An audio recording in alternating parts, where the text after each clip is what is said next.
Hello, everyone, and welcome back to another episode. Today we have Jignesh Patel on with us. Many of you are probably friends with him on Facebook.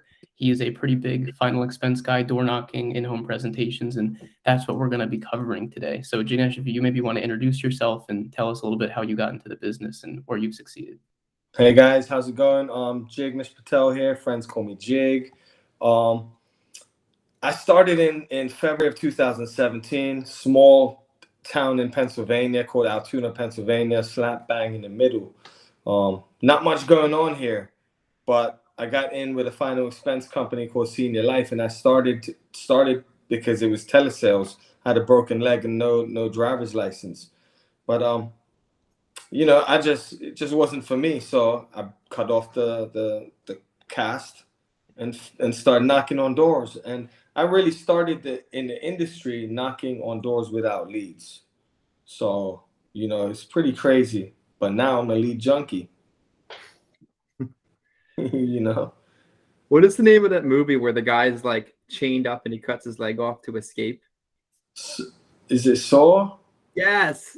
I could see you like, ah! Yeah. I mean, no, real true story, man. My friends were saying, man, you should just leave the cast on. But so it was crazy. So I was at Senior Life. I don't know if I'm allowed to say names or whatever. I really don't care. You guys know that. But I had somehow got the codes to get the live transfers from their TV leads. So I didn't know how to sell a thing, but my computer would ring and I'd pick up the phone, hey, and I'd sell some, but I didn't really understand leads cost money. I didn't understand the business whatsoever at that time. And the home office didn't catch it. So before you knew it, I had like a $3,800 lead balance. By the time they caught it, they shut my leads off completely.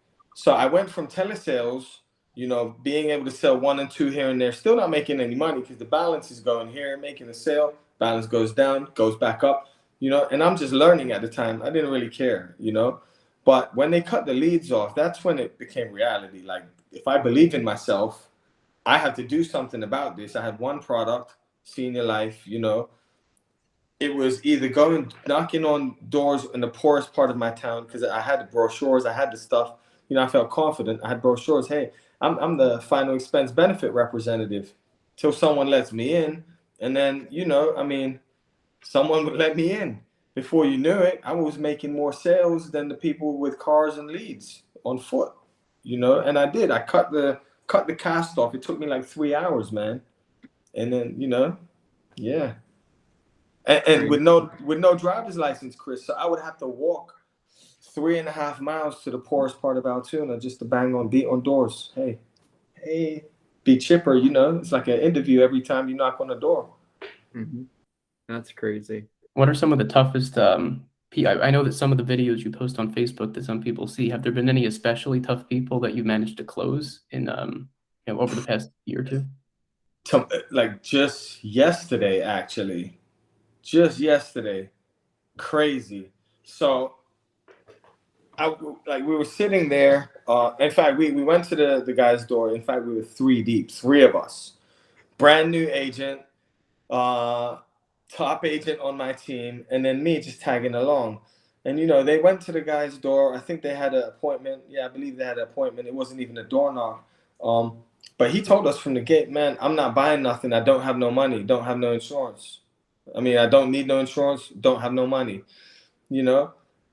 His son came around the corner, and his son came, and it's crazy, like, I just so happened to be there. He was bitching and complaining about his Medicaid, his Medicare and Medicaid. I just so happened to be there, and now, with what we could do, he was on a D-SNP, and I aligned everything up. He's not on any medications, stayed with the same doctors. Now he's going to get $75 a month in a food card, $25 a month towards his utility bills. I mean, and the guy and his 2 boys, they live together. Once this guy I did that for him, he called his other brother, hey, man, you need to come here. Now, I just fell into 2 policies by mistake. and now I've actually put $200 pretty much cash into this guy's hands, these people's hands. Well, guess what? They turned around and bought a $60 policy. And I mean, it was difficult. He had his wall up. You know, typically when you go to someone's house, you know when they're a buyer, when they've got all this stuff in their yard that they shouldn't, you know, if they can afford all this stuff that they don't need, you know, I know that they could definitely afford to buy this $50 or $60 policy that they dang sure do need. So, you know, I mean, even the difficult ones, I've had someone pull a gun on me at the front door, reluctantly let me in, sold them a policy. You know, breaking the barrier, breaking that wall down is hard. And, you know, getting someone to actually smile, laugh, you know, that's probably the hardest part with the difficult ones. You know, me, again, now that I'm a lead junkie, if the battle is too hard, I always ask myself, is the juice worth the squeeze? And if the answer is no, I've got 20 other leads right here. I'm going right to the next one. And again, I consider every door knock an audition. What makes me different from the last guy? They see us. Oh, you're trying to sell me something. They see you. They smell you. Just like you smell the cat pee from outside. Right? You know what I'm talking about, guys. You know, you go to some houses, like you open the car door. I already smell the ammonia. My goodness. You know, but they see you and they smell you just like we smell certain clients. I mean, and the cat people, they buy. Go through that. How about it, Chris? Absolutely. I'll tell a good door knock story from the beginning. I got into the home to get to the cat pee, but I'm working, Joe, familiar with Upper Darby. I'm sure even Jig is too. Upper Darby, Delaware County. Oh, man. Yeah. Man, I mean, and all those leads, it's a very diverse community, and you'll get a good mix of final expense and a good mix of, I thought I was going to be reincarnated. I'm like, come on. But I get into the home, and this guy, I kid you not, there is no carpet on the floor. There is no, it's gone. It's been gone since about 10 years ago. And there's about 15 cats, 4 dogs, maybe 6 dogs. And this is a small 3-bedroom, 1-bathroom row home in Upper Darby. Like, this is not a big house. Right. I get into the home, give the presentation, and I'm ready to write him up a good old school American Continental, where you could fill out the app with a crayon and they wouldn't care. Right. And I get through the process, and this cat just gets up on the table. And normally I tell agents, if you can like the person's cat and their dog, they're going to buy from you. But if you make fun of their dog or you're afraid of it, it kind of turns them off. Right.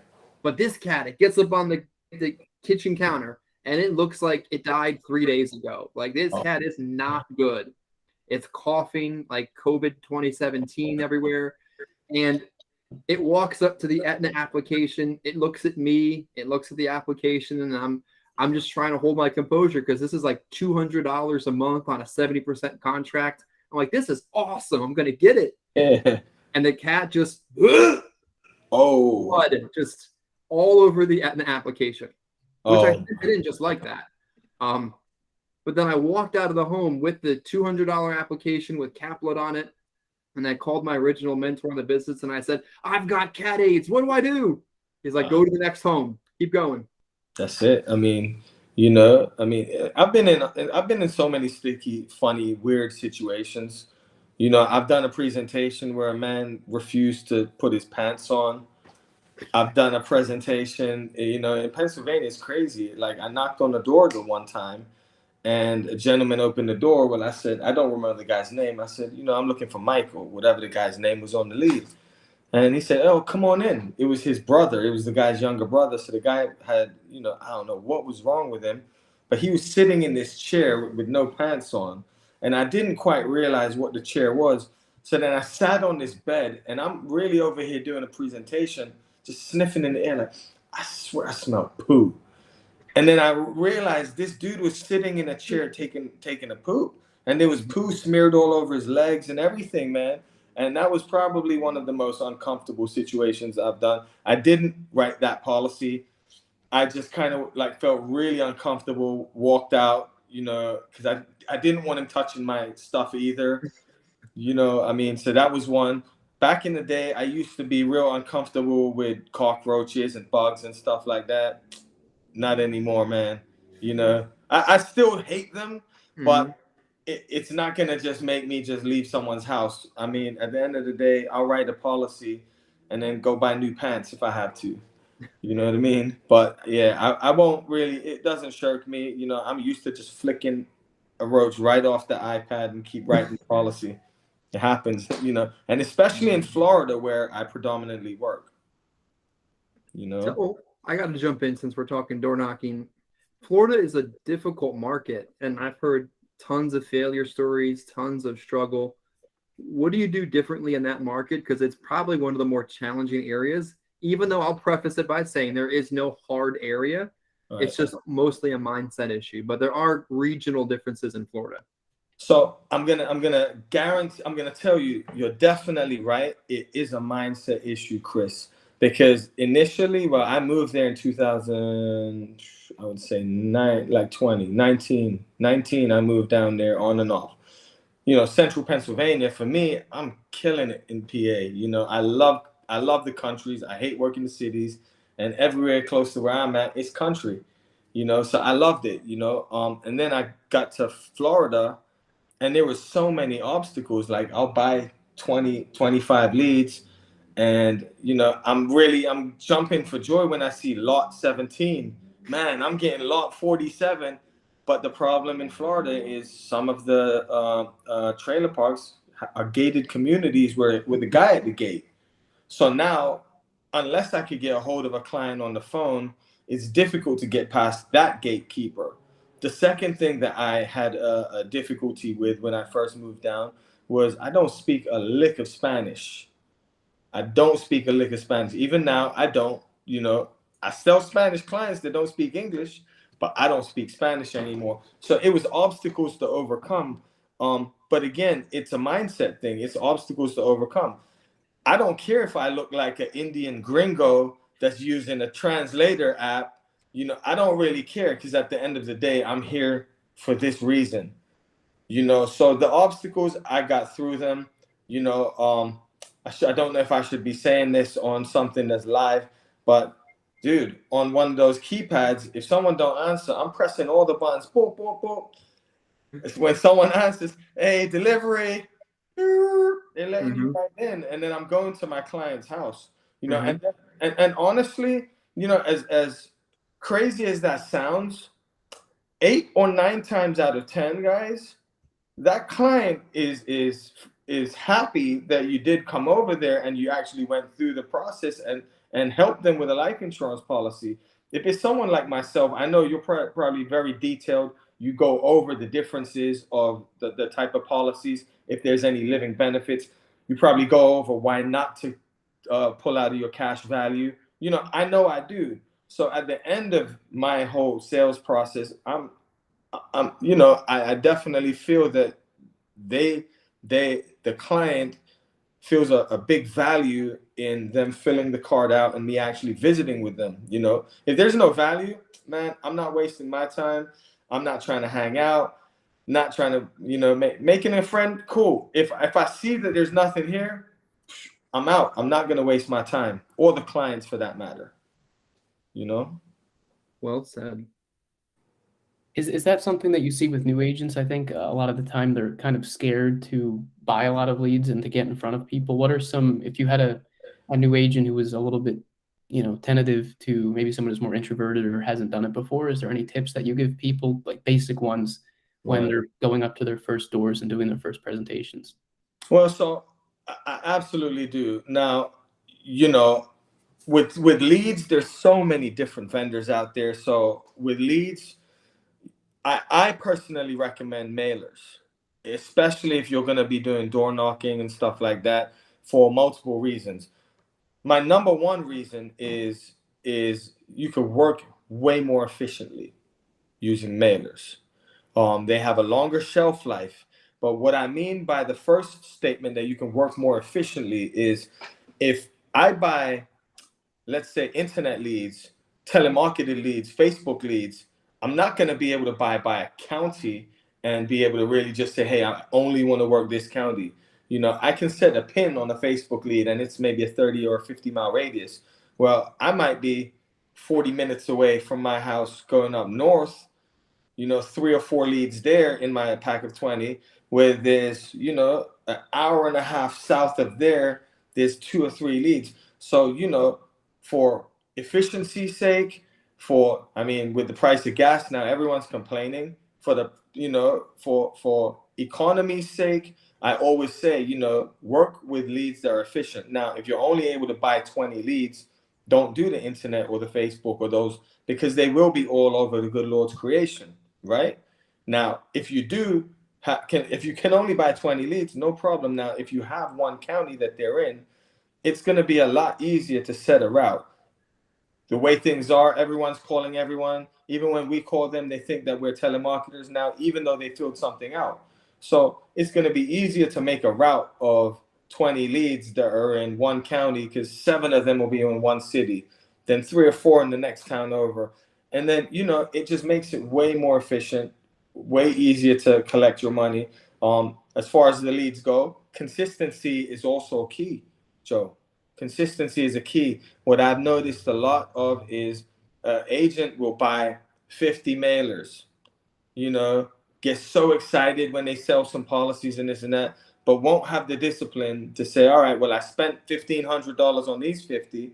So the first $1,500 I make, I'm going to order some more, because now I still got 37, 38 leads left, right? I'm going to make my money, my bill money, whatever I need with that. With the rest of my leads, it's discipline. And then hitting so many blocks, not having the right mentors. The mentors are telling them to write with all these different companies, where a lot of the mentors haven't been in business more than 2 years. So they don't really have the knowledge, the product knowledge, the experience in the industry. They might think they do, and it looks great having these great big numbers, but if you're going through that, having chargebacks, chargebacks happen, but unnecessary chargebacks, it really affects the newer agents. So cash flow is key, but that consistent lead flow is essential. It's essential in any new agent, making it or breaking it. Has your strategy changed at all since the costs have kind of went up? A lot of the returns have went down, or are you still doing the same? Yeah. Fixed price leads. If not one, another. For a little while, we were doing drops. Obviously the drops, the returns aren't as good. Fortunate for me, I also sell Medicare, so I just pivoted a little bit. Cheaper, better returns. I'll sell Medicare. If they say no to me on the Medicare and they don't need nothing, they've got an agent already, do you have final expense? It's just a question. If they're not doing anything with me on the Medicare and I don't ask that question, I'm not doing them justice or myself, So I'm talking about that. I also talk about hip plans. Man, that's a great plan you've got, but let me show you the holes. How do you feel about them? If they don't care, whatever, I'm moving on. But how do you feel about paying for the ambulance? How do you feel about paying the $350 a day for the first 8 days in the hospital? I could help you with that, and it's only going to cost you $20 or $30. How do you feel? And it's just the opportunity to pivot and do more. But the leads, I didn't do it. I didn't change a thing. I think what you said was relevant, is like just asking the question, and that's why next week we're pushing hospital indemnity into the toolkit. We just pushed in dental, vision, hearing. It's more so a lot of times is, oh, you have your supplement, you might be happy with it. Do you have a dental plan? They might say no, or they might be paying something twice the price of something that you can get them with twice the coverage for half the price. So I think for a lot of agents, it's not just when you're in front of the client, why not just ask the question, hey, who do you have your Medicare with? They bring out their card, do it compliantly, obviously, but if it so happens that you can help them, maybe you find the money for that FX sale. And I've done that countless times. I know Chris has as well, only with Signature, he has done it. So when you just talk to these people and you find what they have or what they don't have, I think most importantly in many cases is that you find sales where you wouldn't otherwise get them. So if there's any new agents watching, ask a question, right? Just ask certain questions. Like, I'll give you a prime example. Like someone yesterday, and it was an agent I was working with. He was going to walk away from a client. The client said, man, look, I've got two $20,000 whole life policies. One's with Liberty Bankers, one's with Mutual of Omaha. The Mutual of Omaha was one of the mail-in graded policies. The Liberty Bankers was one of our broker type of agents probably wrote it. maybe on the phone, however they wrote it. So he couldn't compete with the price on a simplified issue product. But when we asked certain questions, are you taking any meds? Healthy as an ox. Ever been in the hospital? Nothing wrong with him. Well, I'm not looking simplified issue. Jet whole life. Like a lot of agents, they don't know these little things. Man, for the price that this man was paying for 40,000, we were able to get him 60,000 for, I think it was like $7 more. Whole life. You know what I mean? So, you know, I mean, it goes hand in hand with what I just said. Having the right people to mentor you, to show you what you have at your disposal. I mean, we've got a lot of things at our fingertips, but, you know, what you've done, Joe, with the toolkit is phenomenal, because people would still be, you know, underwriting incorrectly all over the place. You know, I want to kick your butt, though, because you're giving me less policies to replace, but. Well, what you said, I think, is important, too, because a lot of agents get deterred when they hear, I already have insurance, or people who give that objection. But then when you look at what the insurance is, it can be a MOOC graded that has the 2-year wait, or it could be some 3-year modified policy, or just something like Lincoln Heritage, or that's super expensive. So something, especially when door knocking, you should never take, I already have insurance, should be an opportunity instead of something that turns, because if it could be, there's no easier person to sell to than someone who's already paying, can meet their premiums, and maybe they even have cash value or reduced paid out value that makes it even easier for you to make the sale. It's actually, I think it's harder to sell someone who's never had the insurance. You just replace like a Lincoln policy, and it takes you 10 minutes, and you already know they can pay, and they're happy to save the money. So and they have to, you know, you have to educate them. This the whole educate. When they pull out a Lincoln policy, I'm just licking my lips like, man, this one's going to be an easy one. You know, I mean, I'm not telling anyone that, so I'm not going to badmouth the company either. Man, that's a great company you got there. You know, let me go ahead and fetch that. Let me see that and make sure it's in your best interest. But while I'm in the house, I'm not going to badmouth the company. I mean, even to an agent, like, I'll tell you the truth. I'm not going to say Lincoln's a bad company, because they're not. Neither is Senior Life. I don't think any of the companies are bad. I just think they all have their place in the industry. You know. One of my favorite lines was, "Oh, you have one of the old policies." That was where you, at least when I was in the field, it allowed you to confront what they had without writing it as bad. It's just, "Oh, you've just had this for a while. There's newer ones," which is more than true. In the past 2 weeks, there have been 3 new rate packages, they'll say, that have been announced. The same product is being reskinned, but the point being, I think that's a more than valid thing to say, is you have something that's older, I can get you something newer that's a little bit better. So discounts, people forget the value of the word new. I did a whole training on that, like the concept. Everybody wants something that's new, and nobody wants anything that's old. And it's just a play on words. It's an ethical marketing term. Look at commercials after you get off this video today, and see how many commercials talk about the new soap, the new car, the new refinancing plan. They call it something. They call it the shiny syndrome, right? Everyone's after the shiny thing, the new shiny thing, right? It's the shiny syndrome. Yeah. Even in our business, people love new things, and they're commonly distracted by shiny objects, and eventually change IMOs 3 times and fail out because they can't focus on one direction. But even new products are exciting. You know, the new Aflac product, the new American Home Life product, the new Ascendo product. It's all the same product, but it's exciting because it's new. Something new, everyone wants to pay less. They want to have more coverage for less. It's all the same. So even if someone balks at you reviewing their policy, they're going to want to at least hear about something new in most cases. I think. Everyone wants something new, bro. Yeah, I want something new. You got anything new for me, bud? The new cancer policy. Look at this fancy green brochure I got. Look at it. It's amazing. Oh man, no, but you know, I mean, it's simple. You know, it's not easy. You know, and most of door knocking, it's keeping your legs out of letting them get between your legs, the tail between your legs part. You know, because what I've noticed is, again, I'm gonna go back to, it's an audition. Every time you get out of the car, if you beat on 5 doors and you get told to screw you like the first 2-3 times, or no one's at the door, by the afternoon, by lunchtime, you know, it's natural for humans to just start feeling down. Energy goes down. I haven't hit nothing. I haven't had a presentation. But the key thing to think about is, every time you get out of that car, take a look in the mirror, give yourself a big old smile. You know, sometimes I act like there's something wrong with me. Like I wear t-shirts and shorts in the field. I don't dress up, you know, and I act like there's a couple screws loose because it brings the wall down. I've noticed that when I've gone out in the field where the guys wearing the shirt and pants and this and that, they know that we're here to sell them insurance. Lady yesterday again came out the train. Oh, you guys are here to sell us insurance. Get back in the car. Close the door. She smelled us from a mile away. You know what I mean? But again, when I go out, I'm just going out comfortable as I am. Don't let the tail go between your legs. She slammed the door. Next one's gonna be the one. You know, it's an audition. Why should I get the part? It's a part. It's a privilege.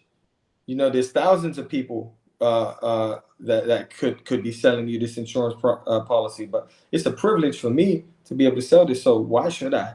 I got to be excited. And if I'm not excited about what I have for you, 9 times out of 10, unless it's a laydown, you're not going to be excited about giving me no money.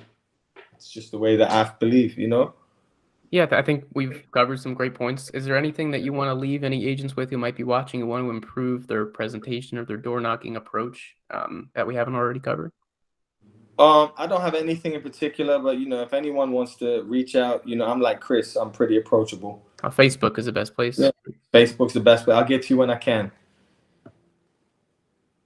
All right. Well, we appreciate you guys joining us for this week's episode. And again, if you want to reach Jignesh, you can do so on Facebook. It's just his name is the account. He probably has a lot of mutual friends that you do, so it shouldn't be too hard to find him. And we hope you'll join us for next week's episode as well. Thanks for having us. Bye-bye.